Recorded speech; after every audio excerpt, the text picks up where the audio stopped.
guys, and welcome back to my channel. And for today's video, iti-test natin ang Amisha Cosmetics or Unicorn Dream na brand. Naguguluhan ako sa kanila. Basta ito, Amisha Cosmetics siya. Ito yung glow tint na liquid highlighter nila. Ang liit niya. And 100 pesos na to. Ayan guys, sobrang liit. Ang cute. Cute din yung packaging. Ang ganda. And sobrang bango nito guys. Pero kung hindi kayo fan ng may mga scent na makeup, so hindi nyo magugustuhan to. Medyo malakas yung amoy niya, pero ang bango niya talaga. Gusto ko kasi yung scent, so nagustuhan ko siya. Amoy niya yung parang amoy watermelon ng Victoria's Secret. So ayun guys, all in all, mas okay kung papanoorin yung buo yung video. Para malaman nyo kung sulit may 100 pesos nyo. Kasi nga 100 pesos siya. Sa Shopee ko siya binili under Amisha Cosmetics mismo. Doon sa brand nila. Kung gusto nyo bumili, search nyo lang Amisha Cosmetics kay Shopee. Available din sila kay Lazada. Search nyo lang Amisha Cosmetics. Just keep on watching para malaman nyo kung sulit ba yung product na to.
Hi guys! So, time check muna tayo. It's already. Ayan, 6:54 na guys on January 23 ngayon. So, para dito sa glow tint na tinetest natin from Luna Organics. Ano ba? Luna Organics pa talaga. Sorry! Luna Organics ako ng Luna Organics sa isang video. Itong tinetest ko kanina, panay akong sinasabi na Luna Organics to.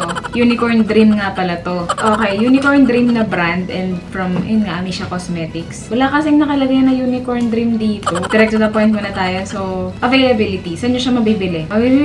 Mabibili nyo to sa Shopee, Lazada, Instagram, and sa site nila. Facebook, meron din sila. So, itong Amisha Cosmetics, mahahanap nyo siya kay Shopee. Ang pangalan niya, search nyo lang Amisha Cosmetics. Meron din silang account dun sa Lazada. Search nyo lang din Amisha Cosmetics. Pero dito kay Shopee, hindi siya preferred seller and hindi rin siya under Shopee Mall. As well as kay Lazada, hindi rin siya under ng Lazada Mall. In terms of sa mga malls, merong mga nagre-rentang mga Instagram sellers like merong isa yung lipstick all you can. Sikat na sikat yun. And madalas akong bumibili sa kanya before. Dun sa pop culture sa Trinoma. So, doon makakabili kayo ng mga legit na lipstick. And isa sila sa mga reseller ng Amisha Cosmetics. So, makakabili kayo ng ganito doon. Ito yung glow tint. Sabihin ko muna yung mga layers na pinaglalagay ko sa face. First layer na nilagay ko sa face is itong Age Miracle Serum ng Pond's. So, ito yung double action serum ng Age Miracle. And after nun, naglagay ako ng moisturizer from Madeca Derma. Nilipat ko lang sa ganitong lalagyan kasi mas madaling i-organize dito sa aking lalagyan. Next no, naglagay ako ng primer from Focal Your Perfect Face Matte Primer. Hindi siya ganun kagandang primer. Silicone primer lang siya. Wala masyadong oil controller whatsoever. Parang may masabi lang na may nilagay kang primer. Tapos, after nun, naglagay ako ng... Nilagay ko na pala to. Ito na yung next na nilagay ko. So, after ko nilagay to, naglagay na ako ng powder. Sinet ko ito gamit ng powder na tinetest tinetest ko sa ibang video. Ito yung Whitening Compact from Everbelen Advance. For buildability guys, nagbi-build up naman siya. Hindi ko pa pala napapakita yung swatch. Swatch muna tayo. So, ito pala yung applicator. Napakita ko na to kanina sa video. So, swatch tayo. Alam niyo ba guys, sobrang bango nito. As in, kaamoy niya yung Victoria's Secret na watermelon. So, ito siya pag kinalat. Ayan. Ganda, no? Namimiss ko yung, yung pabango kong yun. Yung watermelon na amoy na from Victoria's Secret. Ang bango nun. Pag binild up mo, nagbe-build up talaga siya. By the way, guys, may shades pala to. So, yung shade na binili ko is Queen. Next is blendability. So, yung applicator na kasama, na doe foot applicator, suwak naman siya in terms of pairing dun sa type of formula niya. May pagka-creamy siya. And, madali lang din siya i-apply. Walang problem kahit daliri lang gamitin mong pag-a-apply. Ako, ang ginamit ko lang kanina, itong Beauty Blender. Kung ano yung ginamit kong panglagay ng powder. So, ito na rin yung pinanggamit kong sa paglalagay ng highlight. And in terms of longevity, zoom in ko lang kayo para makita nyo kung meron pa ba talagang highlight yung face ko. So, kung makikita nyo, parang meron pa rin dito, no? As well as dito. Hindi lang ganong super visible, pero parang kumbaga, kung 100% yung nilagay ko kanina, mga 5% na lang yung natitira. So, kung i-compare mo sa bagong lagay, ito yung bagong lagay. Ayan, halos wala na. Dito wala na talaga, sure ako wala na yan. Pero yung, ayan o, meron pa dito sa brow bone na shine. Dito super konti na lang. Kasi konti na lang. Yung longevity niya, hindi siya super ganun nagtatagal. So, kung gusto nyo ng may highlight, dalhin nyo to. Total, super travel friendly niya. Madali lang siyang ilagay sa purse or makeup kit mo. Madali lang talaga isingit. Sa finish niya, syempre, highlight to. May pagka-dewy siya. Pero parang natutuyo siya. Yung cream niya, parang natutuyo. Tapos, ngayon, tuyo na kasi siya. Ngayon na kinakapaka pa ako, ang nagtatransfer lang is yung glitter. Yung pinakakulay niya, hindi masyadong nagtatransfer. So, siguro, talagang parang nag-meltdown lang talaga siya sa face ko na hindi na siya ganong super nakita. Sa packaging, gusto ko yung packaging. Medyo kulang lang talaga yung details. Walang nakalagay na Unicorn Dream dito. Kasi Unicorn Dream yung brand ng Amisha Cosmetics. Walang Unicorn Dream. Meron namang ingredients, pero hindi ko lang alam kung ito na talaga yun. Kasi nakalagay dito dimethicone and trimethylsiloxylate, walang paraben. Paraben free sila.